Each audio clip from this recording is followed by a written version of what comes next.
tentang kisah seseorang Bani Israel yang kaya dan dibunuh oleh ponakannya. Wa idh qala Musa liqaumihi innallaha ya'murukum an tadhbahu baqarah. Nabi Musa berkata kepada kaumnya, memberikan solusi, Allah memerintahkan kalian untuk menyembelih sapi. An tadhbahu baqarah. Qalu atattakhiduna huzwa, katanya. Kaumnya Bani Israel yang minta solusi agar yang terbunuh ini diketahui siapa yang membunuh, disuruh menyembelih sapi, mereka masih bertanya lagi, wahai Nabi Musa, apakah engkau mempermainkan kami?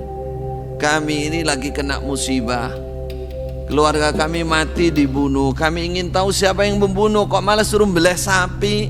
Emang hari raya korban ini bagi-bagi daging? Qala a'udzubillah an akuna minal jahilin. Kata Nabi Musa, aku berlindung kepada Allah, jangan sampai aku tergolong orang yang bodoh. Aku menyampaikan ini dari Allah, bukan dari saya. Aku bukan orang bodoh. Jadi orang bodoh itu di dalam Al-Quran kita mohon perlindungan. Nabi Musa mohon perlindungan. Jadi nggak boleh orang Islam kita jadi orang bodoh, itu nggak boleh. Harus pintar, usaha menjadi orang pintar. Baik, kisah di sini dikisahkan oleh Imam Ibnu Abi Hatim dalam riwayat beliau dari Abidah As-Salmani. Abidah As-Salmani bercerita, terdapat seseorang dari Bani Israel yang tidak punya anak, tapi dia itu memiliki harta banyak. Orang kata banyak anak banyak rezeki, yang ini enggak punya anak banyak rezekinya. Lalu ponakan dia calon ahli warisnya. Karena enggak punya anak, maka berpindah sebagai calon ahli waris adalah keponakannya. Kemudian si ponakan ini karena ingin cepat mendapat warisan, ya, dia tega membunuh pamannya. Warisan itu kan nunggu pamannya mati. Lah pamannya dilalang gak mati-mati.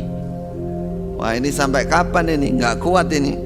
Akhirnya dia bunuh pamannya, dia panggul, dia pikul di waktu malam, lalu diletakkan di pintu rumah orang lain. Apa maksudnya? Supaya pagi-pagi dia pura-pura mencari pamannya, lalu ketemu di pintu orang lain, lalu dia tuduh orang lain yang membunuh pamannya. Begitulah yang dia lakukan, sehingga antara kabilah dia, si ponakan ini, dan kabilahnya orang yang dituduh hampir terjadi peperangan angkat senjata. Yang satu menuduh ngotot, yang satu tidak mau dituduh. Sehingga mereka sudah bersiap untuk cara Jawa tawuran. Apa tawuran ini? Ya, gegeran. Maka ketika itulah orang-orang yang pandai, Dzawur Ra'yi, mengatakan, untuk apa kita saling membunuh? Kita sudah mendapatkan musibah. Di antara kita yang terbunuh, sekarang mau nambah pembunuhan lagi. Untuk apa kita saling membunuh? Di kalangan kita ada utusan Allah, Nabi Musa. Cukuplah kita bertanya kepada Nabi Musa. Ini satu yang kita ambil hikmah, saudara, tadi, bahwa harta itu, perhatikan, harta itu bisa menjadi penyebab orang menjadi kalap, menjadi kehilangan akal sehat, membunuh bahkan saudaranya sendiri. Maka hati-hati dengan harta, kata Rasulullah, fattaqud dunya wattaqun nisa. Takutlah dengan dunia, berhati-hati, terimalah, nerimo ing pandum, bersyukurlah agar mendapat berkah barokah dari Allah Subhanahu wa taala. Nah, Lalu mereka setuju dan mendatangi Nabi Musa menceritakan kejadian tersebut. Lalu Nabi Musa mengatakan dengan wahyu dari Allah ayat tersebut tadi, innallaha ya'murukum an tadhbahu baqarah. Qalu atattakhiduna huzwa? Qala a'udzu billah an akuna minal jahilin. Kalian cukup mencari sapi lalu sembelihlah sapi itu. Ya cuman gitu loh. Maka mereka penasaran, lalu diapakan sapi? Ini perintah Allah. Ini bukan dari saya, kata Nabi Musa, ini perintah Allah. Sembelihlah sapi, nanti ikuti berikutnya apa, Allahu alam, apa yang akan terjadi. Mereka enggak rela. Enggak bisa Nabi. Bagaimana? Apa maksudnya? Inilah cerita tentang Bani Israel yang dikenal orang yang banyak cakap. Kata orang Malaysia, banyak cakap, banyak membantah. Kata Ibnu Abbas, ya, kata Ibnu Abbas, seandainya mereka langsung taat, masalah selesai. Disuruh nyembelih sapi, wes karek melaku, golek sapi sak petuke, sak ketemunya selesai masalah. Tapi mereka masih di di akalnya itu ada sesuatu. Ini masalah besar, masa kon boleh sapi tok? Apa maksudnya?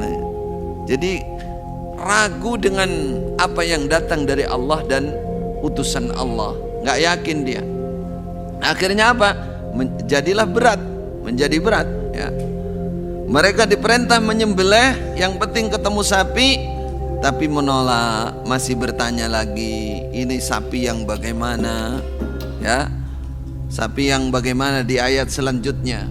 Mereka mengatakan, Nabi Musa mengatakan bahwa sapi yang dimaksud itu adalah awanun baina dzalik, tidak tua, tidak muda, tapi sedang. Masih nanya lagi, malaunuha, apa warnanya? Sampaikan warnanya kuning meles, kuning kok meles, kuning terang. Nek ireng meles nggih.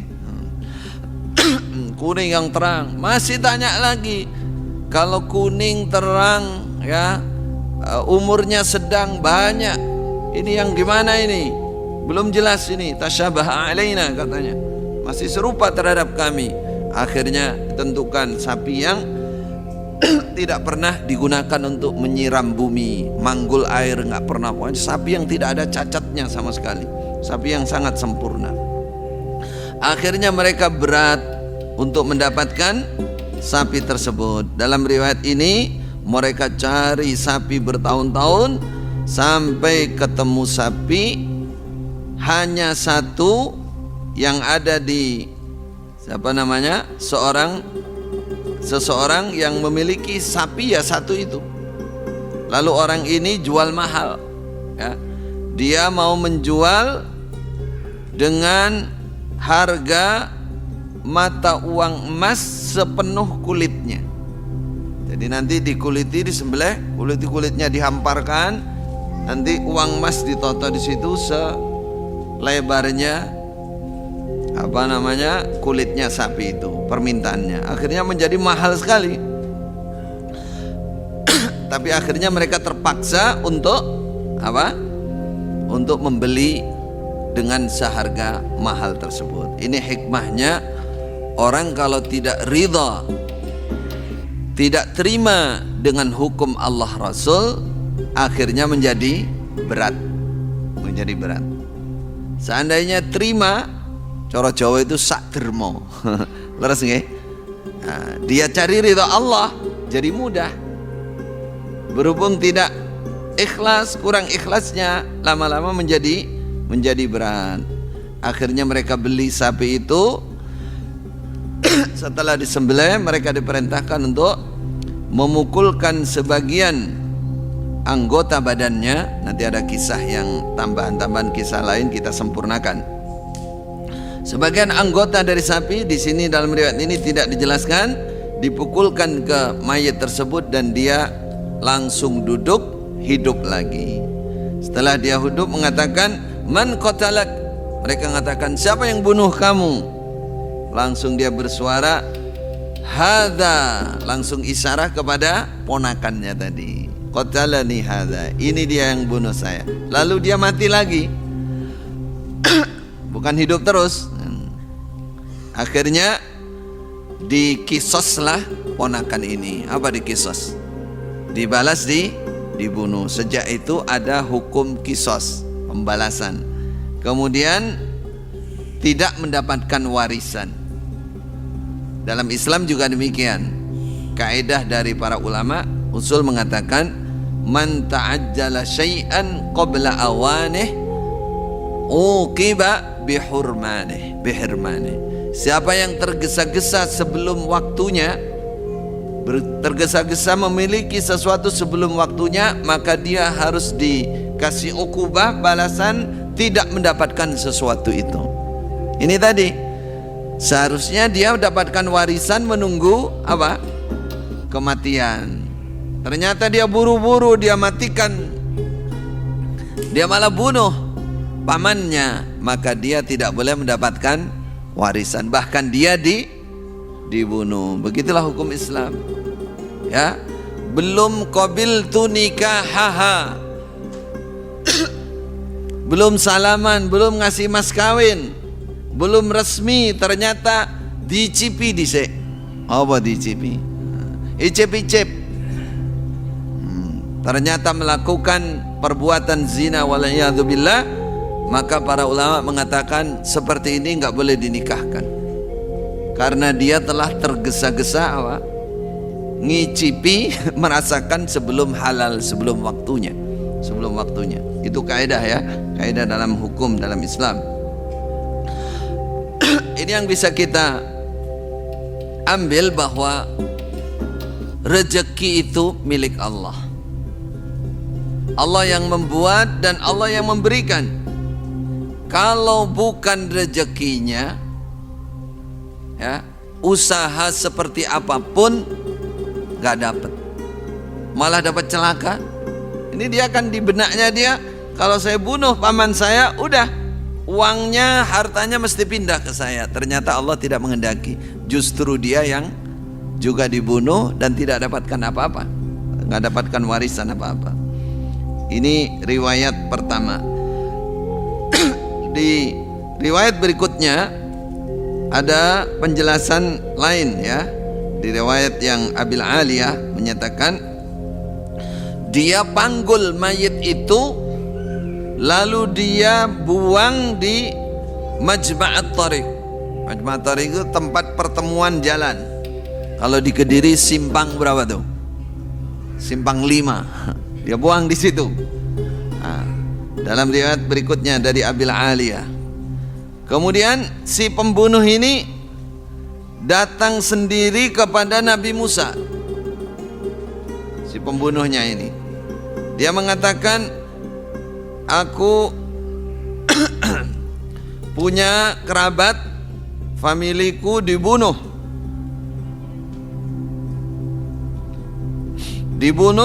dan ini masalah besar dalam hidupku, wahai Nabi.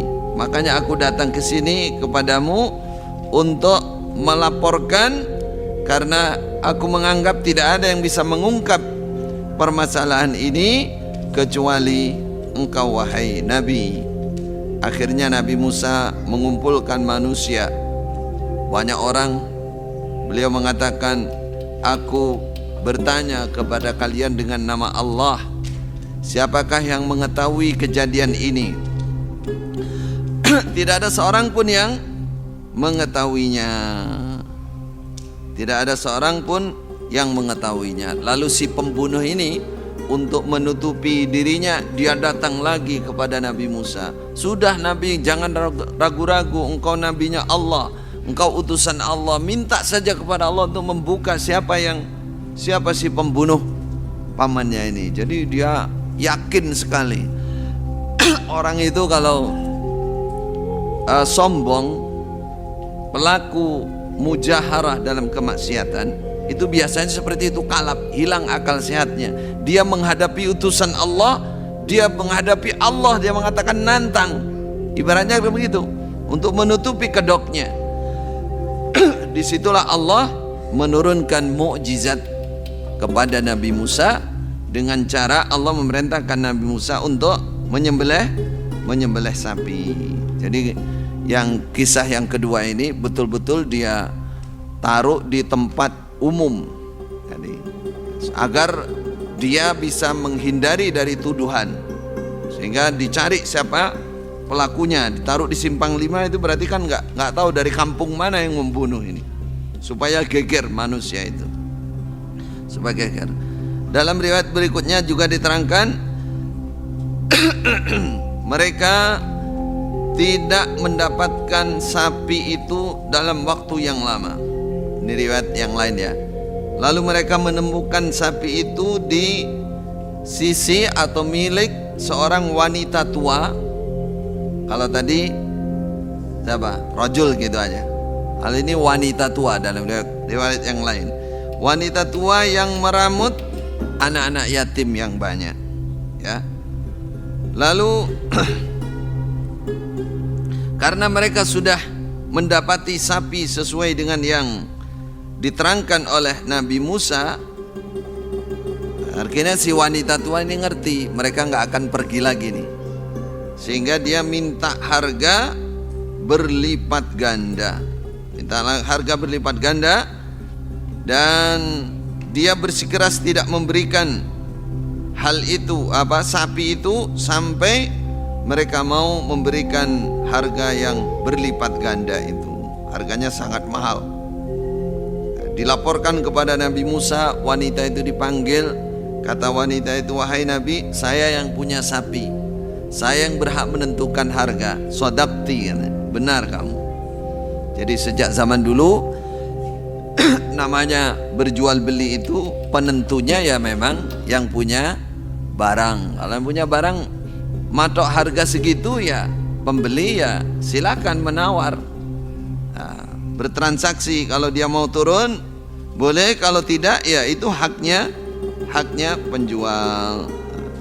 Akhirnya mereka terpaksa harus membeli sapi tersebut, dan sapinya dipotong lalu dipukulkan. Yang dipukulkan itu tulang. Kalau riwayat ini tulang. Jadi diambil tulangnya, sebuah tulangnya dipukulkan ke mayit, lalu hidup mayitnya dan berbicara, menjelaskan bahwa yang membunuh adalah siapa tadi? Ponakannya sendiri. Nah, barang siapa yang mungkin ingin hebat seperti ini, boleh nggak ditiru? Boleh kalau mau. Menyembuhkan orang sakit misalkan, lalu berdoa kepada Allah. Kalau di Indonesia kan ya ya Allah, hidupkan orang ini, sembuhkan orang ini. Panggil Allah dengan kejadian ini. Wahai zat yang telah memberikan mukjizat kepada Nabi Musa misalkan, bisa menghidupkan orang mati dengan menyembelih sapi, lalu dipukul dengan tulangnya. Aku mohon berilah aku karamah misalkan, kabulkanlah doaku lewat seperti ini juga. Boleh kalau mau.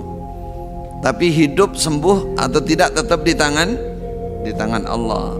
Karena menirukan yang ada di dalam Al-Quran, sesuatu yang baik itu tidak dilarang.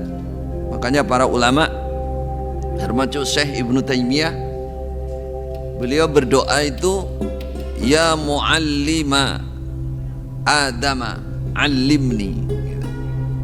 Jadi ketika beliau ditanya, kenapa Syekh kok bisa ibaratnya itu menguasai ilmu segitu banyaknya, segitu luasnya, segitu dalamnya, hafalan yang luar biasa, pendalaman yang luar biasa. Kata Syekh Ibnu Taimiyah, aku berdoa memanggil Allah dengan sifatnya yang ada di dalam Al-Quran.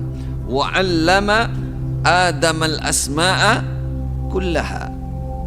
Allah yang mengajari Nabi Adam semua nama, tanpa belajar ke siapa-siapa, dia ngerti semua nama. Allah langsung yang mengajari. Maka kata Syekh Ibnu Taimiyah, saya memanggil Allah dengan sifat Allah yang ada di dalam Al-Quran. Ya muallima Adam, ya muallima Ibrahim. Ada lagi, ya fafahamnaha Sulaiman. Apa itu fafahamnaha Sulaiman? Ketika terjadi kisah pembunuhan siapa? Ketika rebutan anak, ada dua wanita rebutan anak, yang satu anaknya dimakan serigala, lalu dua-duanya rebutan di depan Nabi Daud. Oleh Nabi Daud dihukumi untuk yang lebih tua, yang pintar ngomong, sambil nangis yang pintar ngomong, dimenangkan. Padahal itu sebenarnya anaknya yang muda. Ketika datang kepada Nabi Sulaiman, apa yang diperbuat oleh Nabi Sulaiman? Nabi Sulaiman minta pedang. Ayo penjaga, bawa sini pedangmu. Kata ibu yang muda, Nabi, mau sampean apakan anak saya? Ya kamu berdua keker terus, tak belah aja, tak belah iki wis dadi paro dadi loro ae wis. Kamu separuh, kamu separuh. Akhirnya apa? Si ibu yang muda ini jangan Nabi, jangan Nabi. Udah biar anak biar hidup, biar dibawa dia, enggak apa-apa. Yang penting anak ini hidup. Baru Nabi Sulaiman mengatakan, ambil anak ini bawa kamu yang bawa. Yang ibu muda ini. Nah, baru ketahuan. Ini tidak mungkin seorang ibu akan tega jika anaknya dibunuh. Itu namanya pemahaman yang sangat mendalam. Fafahamna Sulaiman. Maka Syekh Ibnu Taimiyah mengatakan, Allahumma ya mufahhima Sulaiman fahimni.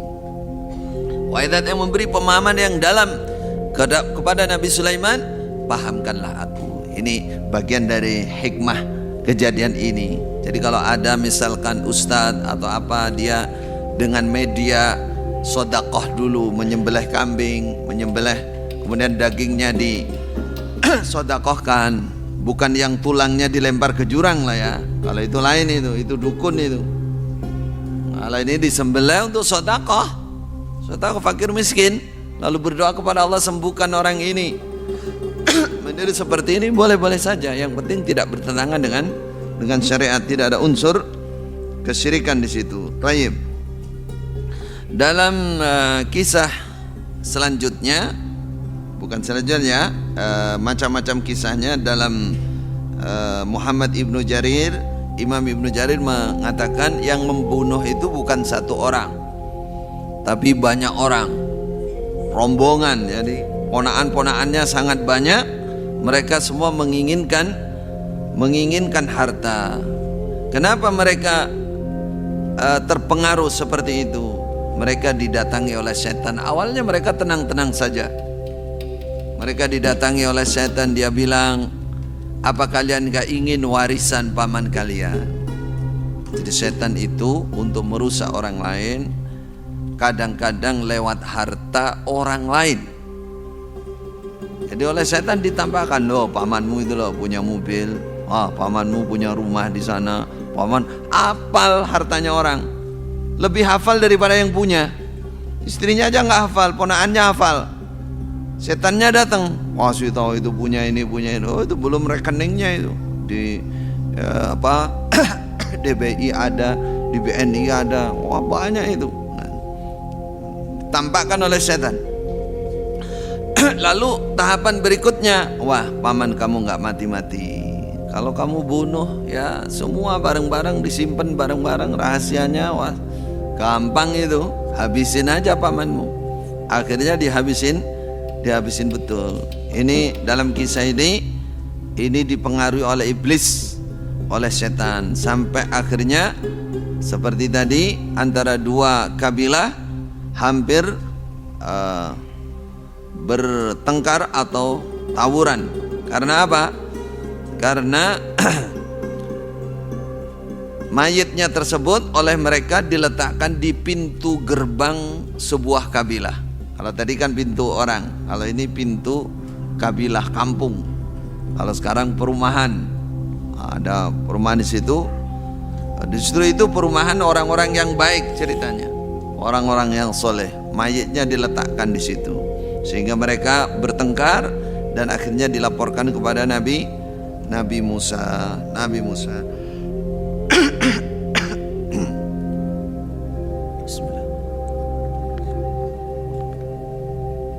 Imam As-Suddi mengatakan dalam cerita melengkapi yang lain yang lalu.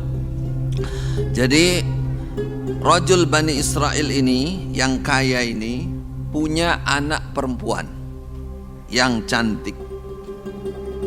Ya, punya anak perempuan cantik, udah kaya, anak perempuan yang cantik. Dan dia punya ponakan yang melarat. Apa melarat itu? Miskin, fakir. Hati-hati, penyakit fakir itu kata Rasulullah, kadal fakru ayyakuna kufra. Kefakiran itu kalau orang tidak sabar itu bisa membawa dia kepada kekufuran. Suatu saat dia fakir, dia melamar siapa? Melamar anaknya paman, saudari sepupunya. Lalu pamannya menolak lamaran tersebut. Lamarannya raddun katanya. Terus dia marah. Ini. Makanya kadang-kadang manusia rusak itu karena iri. Pertama, satu, dia tidak mengenali dirinya, tidak bisa menempatkan dirinya, memposisikan dirinya. Yang kedua, dia memiliki sesuatu yang sifat yang kelewat batas. Nek cara Jawa itu orang ngoco dhisik. Ini bahaya nih. Jadi seseorang itu harus tahu dengan kondisi dirinya. Lawang dia melarat, mau ngelamar anaknya paman yang konglomerat cantik pisan. Apa modalnya? Kan gitu. Kan harus dipikir harusnya. Kecuali kalau dia punya keutamaan pamannya yang milih. Nah, itu baru nggak ada masalah. Tapi kalau orang melarat, rupa juga melarat, rupa juga nggak seberapa, nggak kenal dirinya, ya langsung mau ngelamar orang cantik, anaknya orang kaya lagi. Itu cara akal sehat. Kalau orang sehat malu kan? Ini enggak, namanya orang enggak ngerti dirinya sendiri, enggak bisa menempatkan dirinya sendiri. Namanya tidak ngerti papan empan adepan. Ini bahaya seperti ini. Nah, akhirnya dia karena ditolak lamarannya marah, dendam. Nah, ini ini contoh orang enggak mengerti diri sendiri. Itu gandengannya apa? Gandengannya dia nggak percaya takdir, nggak ridho dengan qadar Allah. Akhirnya dia marah.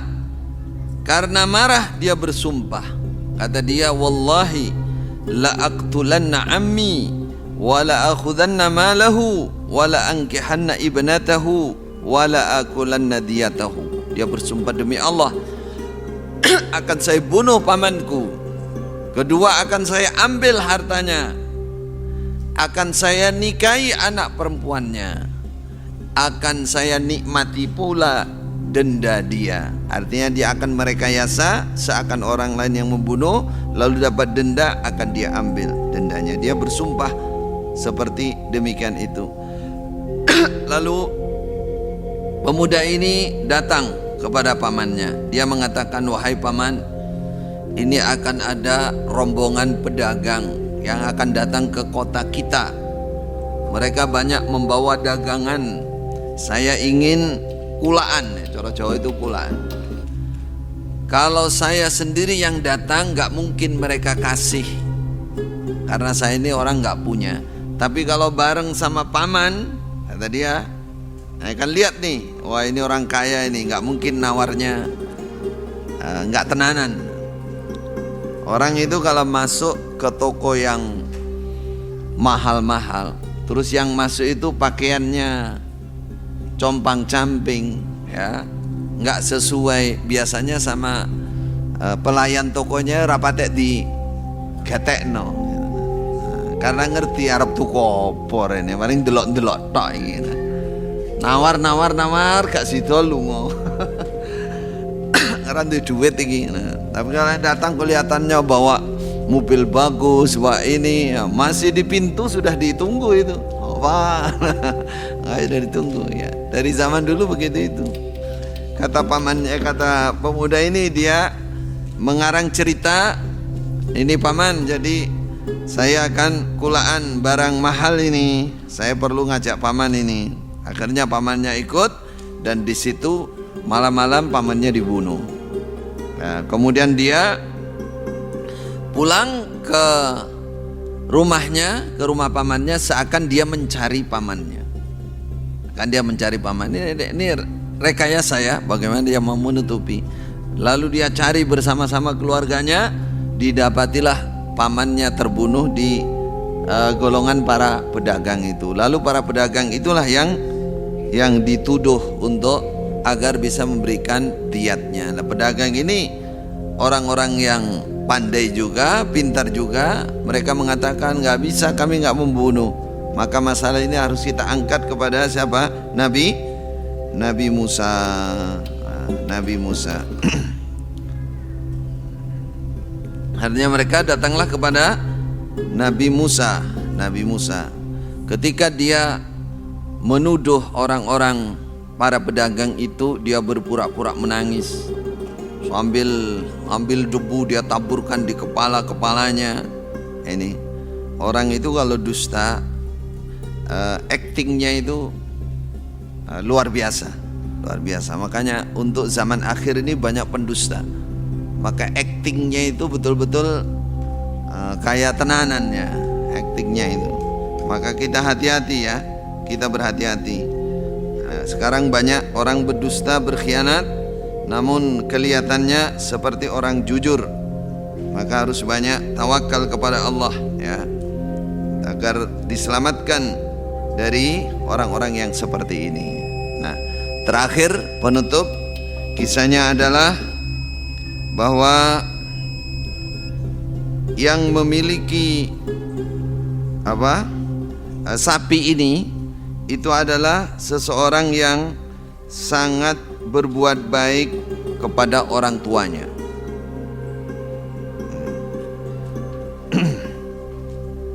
Suatu saat dia bersama bapaknya dalam perjalanan. Dalam perjalanan itu bapaknya tidur istirahat, dia nungguin bapaknya. Ini ada hikmah yang bisa kita ambil di sini. Lalu datanglah seseorang yang menawarkan berlian kepada orang ini, kepada anak ini. Dia katakan, kamu mau nggak membeli berlian ini? Harganya cukup 70.000. Kata si pemuda ini, karena dia sudah cocok dengan berliannya, dia katakan, saya mau 80.000 tapi nunggu bapak saya bangun. Nunggu bapak saya bangun. Dia sangat hormat dengan bapaknya. Bapaknya tidur saja dia nggak mau bangunkan. Saya sudah cocok barangnya, kamu tawarkan 70.000, saya mau nambah 80.000 tapi nunggu bapak saya bangun. Saya harus minta ridhonya bapak saya. Kata yang lain, bangunkan bapakmu. Kalau kamu bangunkan, saya turunkan 60.000 harganya. Kata dia, tidak bisa ya. Sampai si pemilik berlian ini mau menurunkan sampai harga 30.000, dari 70 sampai 30. Yang penting bangunkan bapakmu. Tetap dia bersikeras dan dia menambah sampai 100.000. Jadi yang punya barang ini turun sampai 30.000, yang penting bapak kamu bangunkan. Dia nggak mau. Saking hormatnya dengan bapaknya.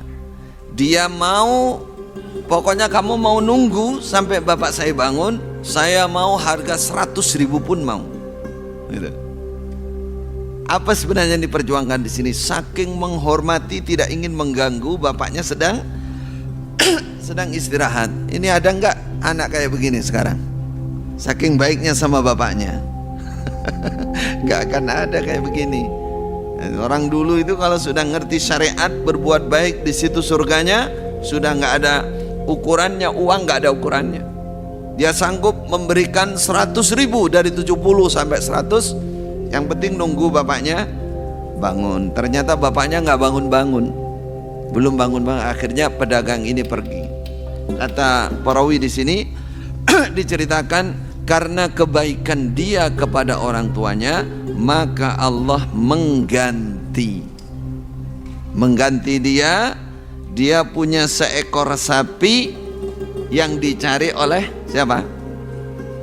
Oleh orang-orang yang diperintahkan oleh Nabi Musa untuk mencari sapi untuk membuka tirai penutup siapa sih pembunuhnya, siapa sih pembunuh tersebut. Sehingga dalam kisah ini diceritakan bahwa orang ini akhirnya minta harga sapinya itu 10 kali lipat dari beratnya sapi itu. Masya Allah, uang emas. Kalau tadi kan hanya satu selebar kulitnya, kalau ini beratnya dalam riwayat ini terangkan sampai 10 kali lipatnya beratnya sapi itu. Allah alam seperti apa sapinya, saking mahalnya. Nah, ini yang bisa diambil di sini bahwa kalau itu rezeki dari Allah itu tidak akan kemana-mana. Berbuat baik kepada orang tua itu bisa menambah rezeki, karena itu ausalur rahim.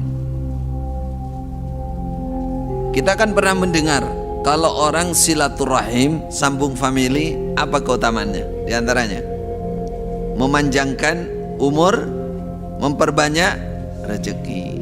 Ini orang tua berbuat baik kepada orang tua itu disebut ausalul arham, lebih menyambung famili, apalagi kepada ibunya.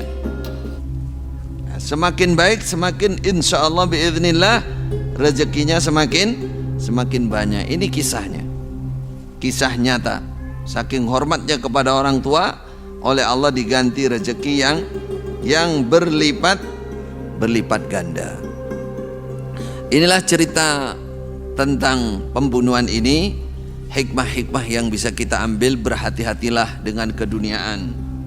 Jangan sampai memutus famili karena keduniaan, apalagi menyingkirkan. Dalam Islam sangat dilarang. Dosanya berlipat ganda dan itu mendatangkan musibah, bukan menjadi orang kaya tapi bisa menjadi orang bangkrut, atau kalaupun dia kaya tetap oleh Allah dibuat fakir karena kehilangan barokah dari hartanya.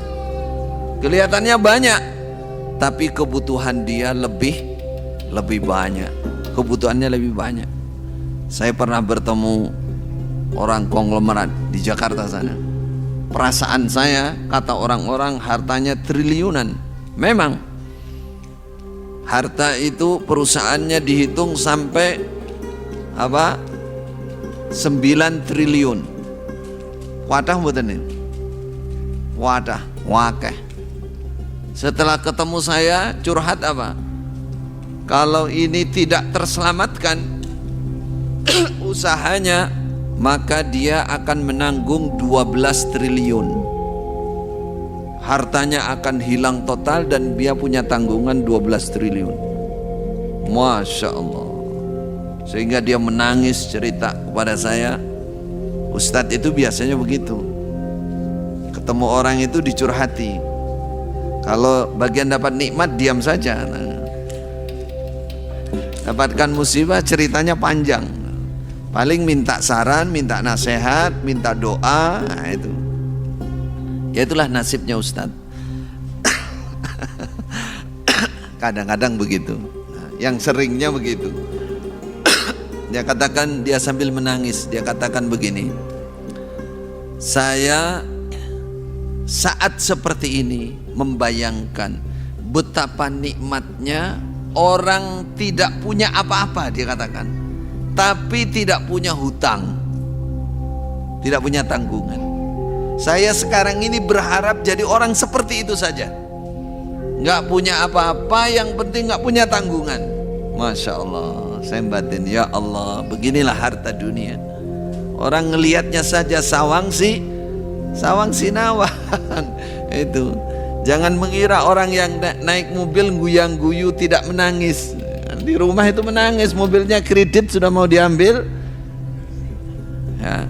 Saya dulu, mohon maaf ya, saya dulu punya murid cantik sekali. Nah, dilamar oleh teman-teman saya. Sebenarnya dia maunya dengan saya, tapi yang lamar teman-teman saya.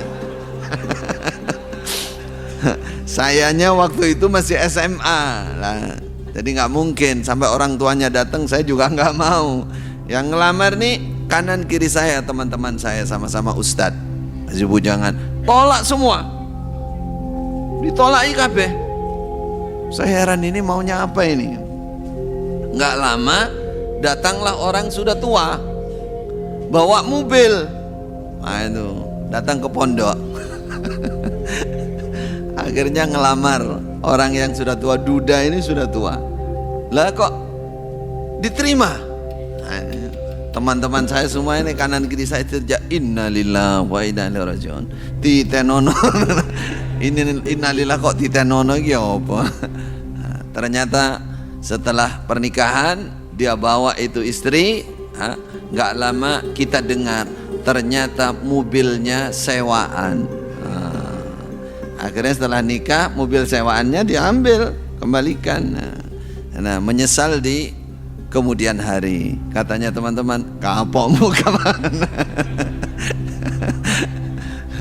Makanya diingat, orang itu kalau gila keduniaan, walaupun gila dunia, rezeki sudah ada tulisnya. Jangan pilih-pilih, tawakal kepada Allah, syukuri yang ada, jauhi kemaksiatan, sambung silaturahim, insyaallah Allah membuka dan melancarkan rezeki kita.